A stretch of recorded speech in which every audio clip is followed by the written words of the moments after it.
Welcome to Health Matters. I'm Kathy Andrews. Every day, about 22 American veterans take their own lives because of stress they've experienced on the battlefield. And then they come back home to the U.S. and experience even more stress. Finding work, many end up homeless. Many don't even seek treatment and find their lives in chaos and out of control.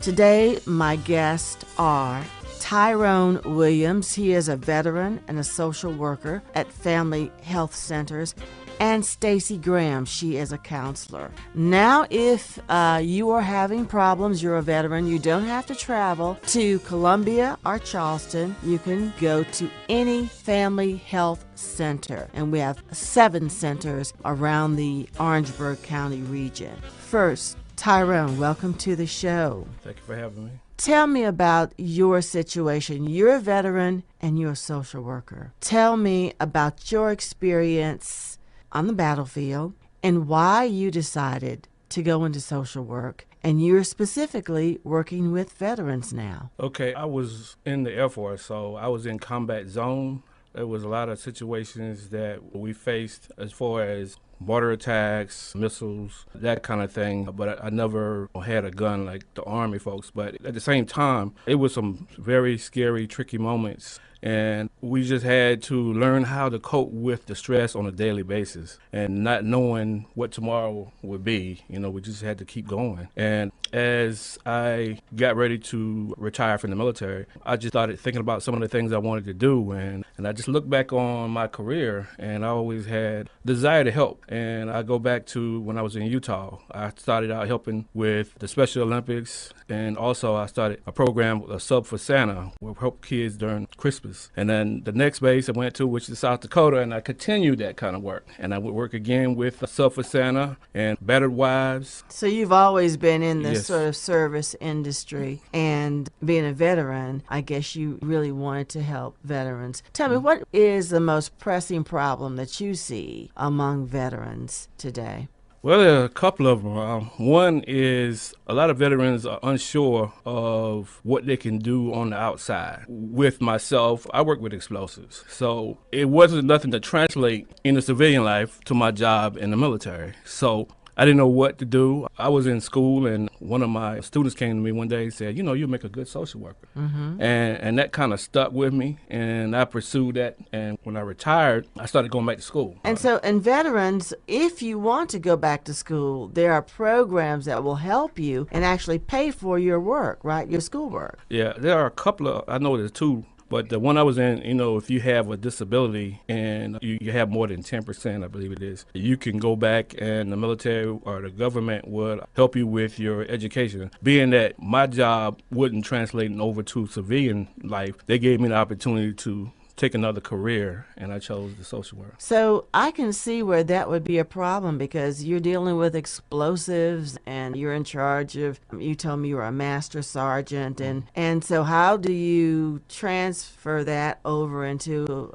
to me, that's a great manager's job, but I guess that's why a lot of veterans become homeless because they really, employers don't know what to do with them. Is that correct? Yeah, and I think a lot of the, when you come to the homeless, a lot of the veterans, they don't stay in as long as I did. You know, some of them like mentally unstable or they have some sort of problem and they get out early because of they dealing with whatever they're dealing with. So they don't have a lot of stability because they don't have any benefits now. And so I can imagine that would lead to drug abuse. Yeah. If you're having a problem and you're in the service and you're provided with drugs and then you can no longer be there, then you're going to have a drug problem. And so you may end up on the streets because of your drug issue. Stacy, are you seeing people who are dealing with drug issues at family health centers? We are. We do have a population that we serve where we do have individuals who are experiencing substance abuse. Substance abuse, but they don't necessarily tell you where it's from or where it's coming from. Correct. Right. Mm-hmm. Can you tell me more about the Veterans Choice Program at family health centers for people out there who may say, well, maybe I should come and check it out? What kind of services will you be able to provide Tyrone? Well, for one thing, I can speak from a service member's perspective, knowing I've been there and I understand some of the things they go through. And I myself have certain problems that I'm coping with, and I was able to go back to school, and I'm sitting here right now. So I'm a person that speaks positively to our veterans and show them that people do care out here, and I can understand where they're coming from if they want. And then you can show them what to do. They can get information on how to pay their utility bill. Is that correct? Oh, yeah. Or build a house or get a loan with the VA program. So you can give them direction as to what to do to help them with their, if you don't have a home, you don't have anywhere. I mean, speaking as a flood victim, I do have another place to go, but I was just thinking, I was renting a place out near the river and it flooded. But I didn't worry too much because I do have a home, another home. But what if you don't have a home? That is devastating. And you don't know what to do. You have nowhere to go. So Family Health Centers is a place that if you're a veteran out there and you're having a difficult time psychologically, you've got PTSD, and we're going to talk about that when we come back from the break, and you're just wondering what to do, you want to go back to school because you can't find a job, come see Tyrone. Come see Stacy, Crystal is my intern, and every time I think about Crystal, I think about Chunky Monkey ice cream. I'm sorry, Crystal, I'm thinking about it right now. But anyway, that's our little joke. We're not supposed to eat it, but we like it. But anyway, come see Stacy Graham or Tyrone Williams at Family Health Centers. And when we come back, we're going to talk about PTSD, post-traumatic stress syndrome. Right back.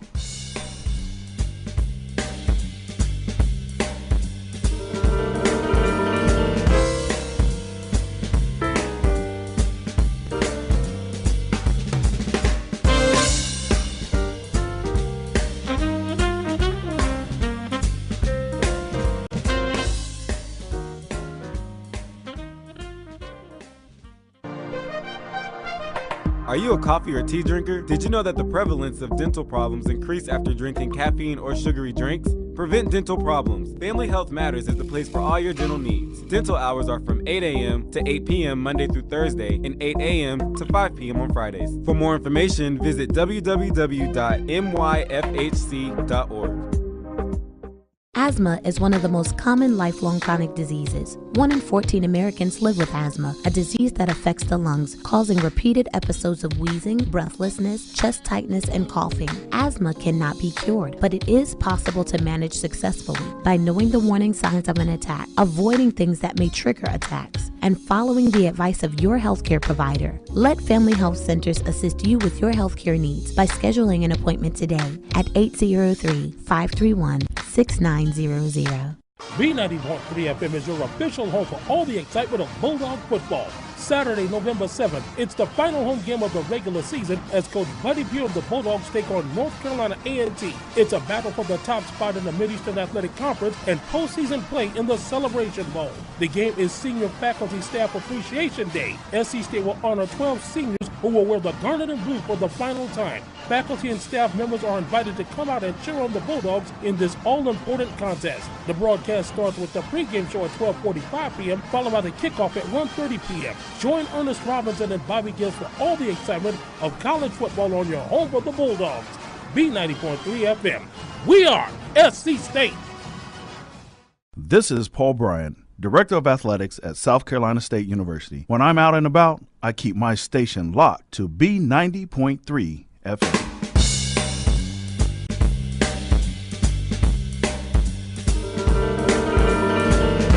Welcome back to Health Matters. I'm Kathy Andrews here with Stacy Graham. She's a counselor at Family Health Centers, and also Tyrone Williams.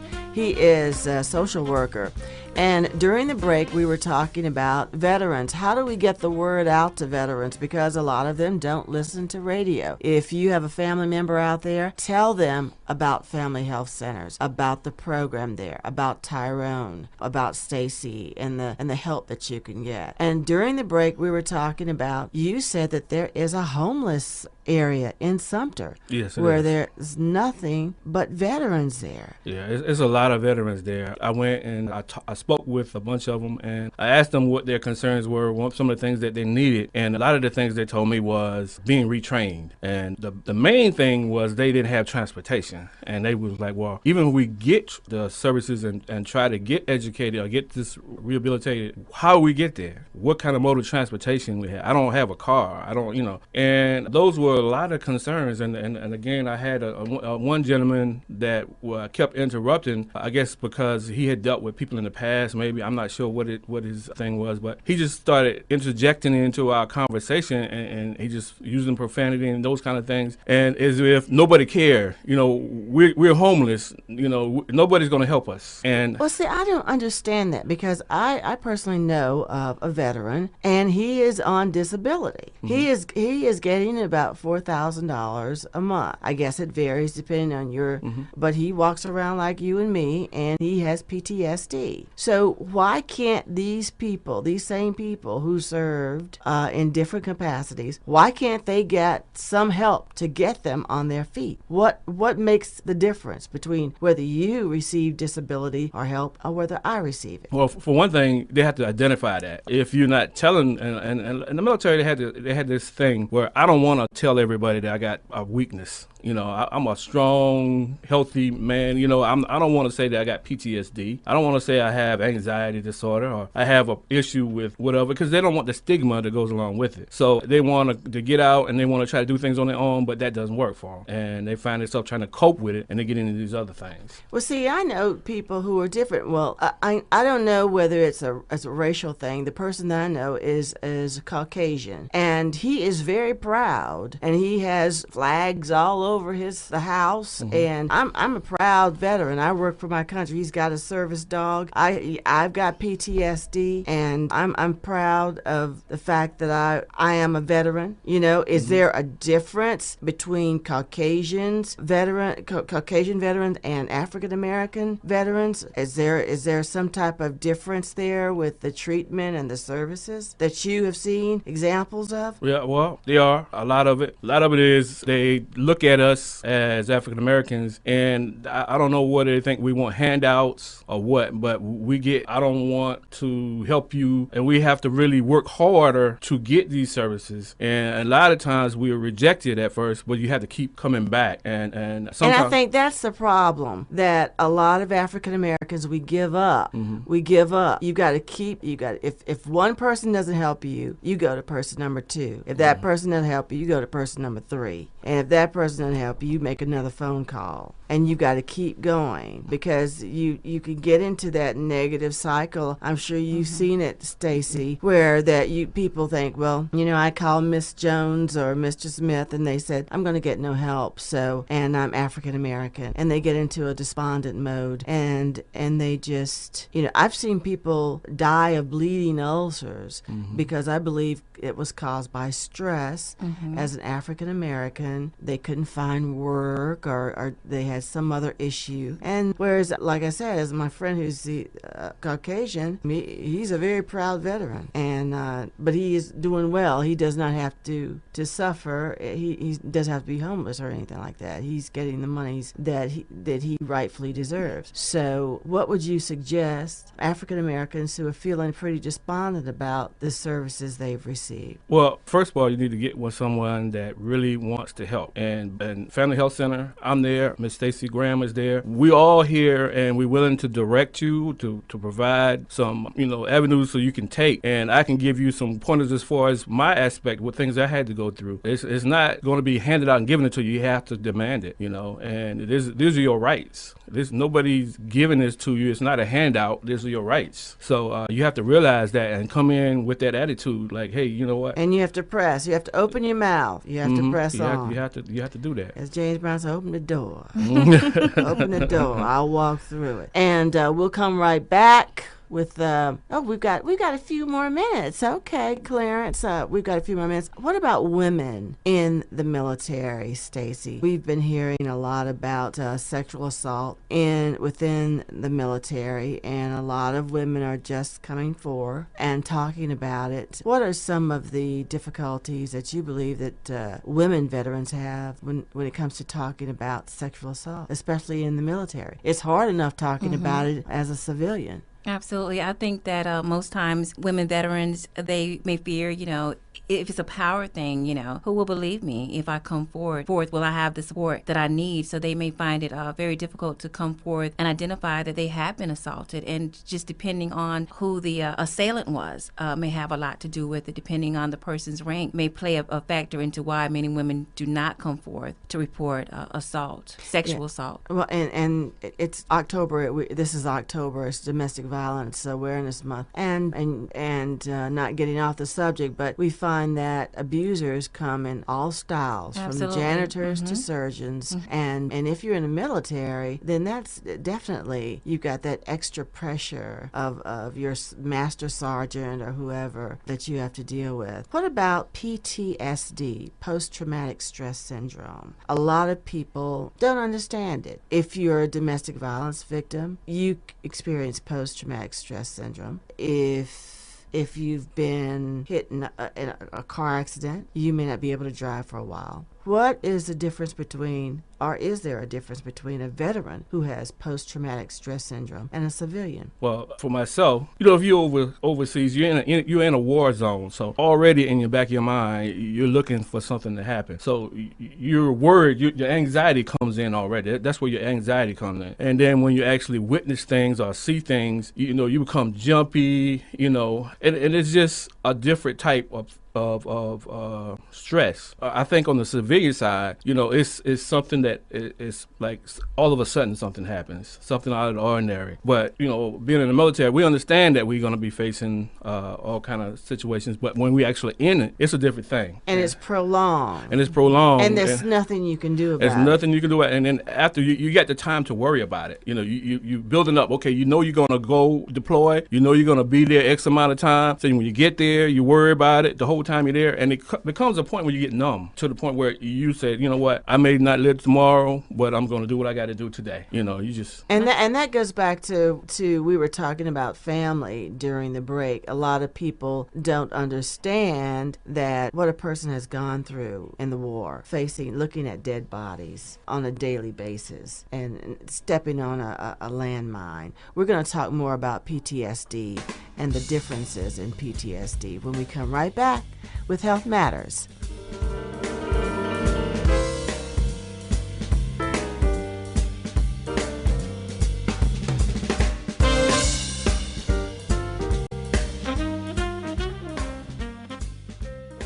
Do you know the symptoms of a stroke? Blurred vision, difficulty speaking, dizziness, weakness in the arms and legs, and loss of balance are all symptoms of a stroke. If you think you're experiencing a stroke, time is essential in the prevention of long-term disability. Family Health Center wants to prevent a stroke from happening to you. More information about stroke prevention and Family Health Center is available at myfhc.org or 803-531-6900. A recent study said 71% of employers would not hire someone with a bad smile or bad breath. Good oral hygiene not only helps you find your dream job, but can also give you confidence. You can schedule an appointment at Family Health Centers today. Dental hours are from 8 a.m. to 8 p.m. Monday through Thursday and 8 a.m. through 5 p.m. on Fridays. Get the job and the beautiful smile with the help of dental professionals at Family Health Centers. For more information, visit www.myfhc.org. Blood pressure is the force of blood vessels as blood flows through them. This pressure naturally rises and falls during the day, but when it is constantly too high, it is considered high blood pressure. High blood pressure is a silent killer that sometimes has little to no symptoms, so you may not be aware that it's damaging your arteries, heart, and other organs. Let the Family Health Center help you monitor and control your blood pressure by calling 803-531-6900 to schedule an appointment. Hello, I am Major Kenneth McMaster, Deputy Chief of Police at South Carolina State University Police Department, and I am your weekly host and producer of Walking the Beat. Now listen to this. These are the sounds of someone taking their eyes off the road. Texting while driving is more than distracting, it's dangerous. Do us all a favor. When you're on the road, stay off the phone as much as possible. Folks, the new law says it is unlawful for a person to use a wireless electronic communication device to compose, send, or read a text-based communication while operating a motor vehicle on the public streets and highways of the state of South Carolina. A person who is suspected or believed to be in violation of the provision of this section must be fined not more than $25, and no part of this fine may be suspended. Folks, texting while driving makes us nearly 3 times more likely to get into a car crash than those who don't. Despite this danger, recent research suggests that 4 out of 5 college students have done so anyway. So folks, choose not to text and try not to be distracted by other electronic devices while driving. Choose to drive in a responsible manner that is safe and free of all distractions. Choose to drive to stay alive, and it will always be a great day in Big Bulldog Land. This is Major Kenneth McMaster, Deputy Chief of Police at South Carolina State University on WSSB 90.3 on your radio dial. Hi, this is former Miss South Carolina State University, Sadia Robinson, and you're listening to WSSB 90.3 FM.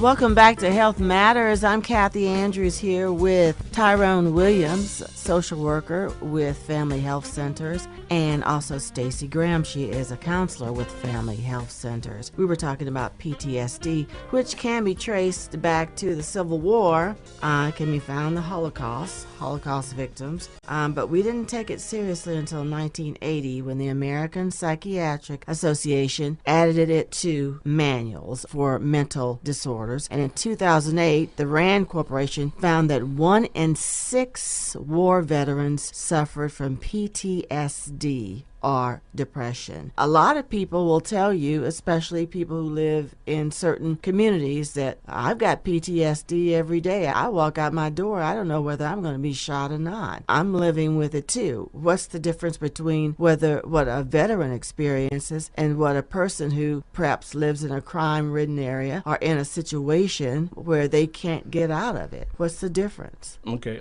When you're in the military, again, it's a volunteer thing. Most people go in the military because they want to protect their country, because they want to do some patriotic, they want to give back, and you have this, but you know that your life is going to be in danger a lot of times. So when you know these things and it doesn't really register until you get deployed, and you go to these areas, and I pose this to you. Suppose you're riding on this plane and the lights are off. You don't know where you are, but the lights are off because they don't want the enemy to see you. And so it's total darkness. And you don't know whether this plane's going to crash. I mean, all kind of things are going through your mind at this point. Whether there's somebody seeing you, or are we going to go to the right area? I mean, there's a lot of things. And then once you get there, of course, you have to wait until the order come down that you're officially in war. You know, we're going to go to war at a certain time or whatever. And that's when you have all kind of other ideas and thoughts. And then worryation, you have to do that on a constant basis daily. It's no like you can go home and go to bed, or you can go somewhere else. You're stuck in this area where you are 24 hours a day. And you're in a tense situation. Yeah, it's a tense. I can remember as a little girl, I guess it was a god brother. It was so, back in the day, your grandmother would adopt people, in the community. And my grandmother sort of adopted this fella, and he went off to war, and he came back, and I was a little girl. I was mischievous, and I had some water, I remember, and he was sleeping, and I poured some water on him, and all of a sudden his hand went back and just hit me really hard. And it was like he was in another world. And I ran. And at the time, I didn't realize what was going on. But he was experiencing PTSD. He didn't realize it was me pouring water on him or sneaking up on him and playing a game. So you really don't know what a person is going through, especially in the African American community. People come back from war and they're like, oh, get over it. And we don't want to talk about depression. Go get over it, honey. Well, move on. But depression, I think, and PTSD, that's something that needs to be talked about more, especially within the African American community. So I understand where you're coming from. It's a tense situation where you can't get out of it. You can't get out. And there are also physical things that people have had to deal with, like mustard gas. And there's a history. There's a man in Somerville who was African American, but there were African Americans and Caucasians treated with mustard gas. And they treated them with this gas to find out whether their armor, U.S. armor, would prevent the gas from penetrating the armor. And so I assume there's a lot of mistrust that's still coming down through the years because of all of this experimentation that went on with African Americans and some Caucasians. Right. Is that not true?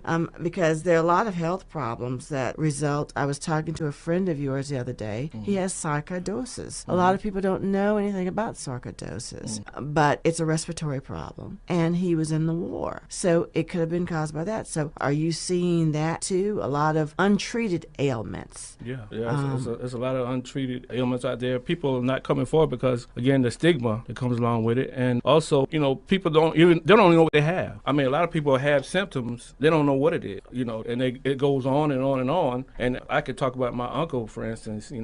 He had problems, and he never went to see someone about it. And he passed about 4 years ago. And, all his benefits and things that the family could have had, they're gone. And he never gave his family the opportunity to take advantage of some of those things that they could have. I just feel bad for him and his family.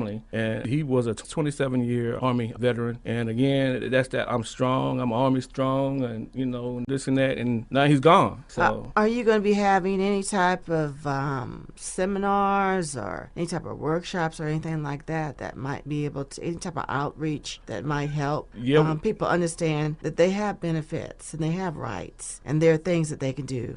We could actually do that. Well, I had to pose that question to my supervisor. Actually, that's correct. One of the things that we would like to do is do more community outreach, just to let the veterans know that we are here and that we do have a veteran on site, and we can provide a lot of different resources to people. Because I think what's happening is the resources are there, but people are not aware of the resources and what's the services that are available to them as veterans. So I think community outreach is very important. Well, you've heard that, folks, from Stacey Graham, counselor at Family Health Centers, and also Tyrone Williams. He's a social worker, also a veteran, lots of experience. So, folks, if you've got a problem, don't be too proud and ask, and you can call Family Health Centers at 803-531-6900, or you can call the Veterans Crisis Line and just talk to somebody. That's 1-800-531-6900. I gave them the same number. You can call and talk to Stacey Graham, or you can text 828-255. That's 828-255. There's help out there for you. You served your country,